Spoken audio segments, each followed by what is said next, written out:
சொல்லுப்பா. இன்னைக்கு என்ன சமையல்? வாங்க பார்க்கலாம். லஞ்ச் பாக்ஸ், ஒரு 12 டேஸ் லீவு, ஜாலி எனக்கு. சாதம் அப்படியே போட்டுக்கிறேன், சாப்பிட போகிறேன். அடுத்து வெண்டைக்காய் பொரியல், அடுத்து அவரைக்காய் பொரியல்.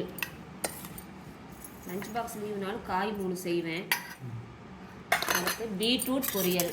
எல்லாமே இன்றைக்கி பொரியல் தான்ப்பா, கூட்டோ இதோ செய்யலை நான். அடுத்து முருங்கைக்காய் காரக்குழம்பு, மண்சட்டியில் வச்ச முருங்கைக்காய் காரக்குழம்பு பாருங்க, தேங்காய் ஊற்றாத காரக்குழம்பு. இன்றைக்கி நம்ம வீட்டில் சமையல் இதுதான்ப்பா. Dark red, light red, dark green, light green. Okay, பிடிச்சிருந்தா லைக் பண்ணுங்கள், ஷேர் பண்ணுங்கள். பாய்.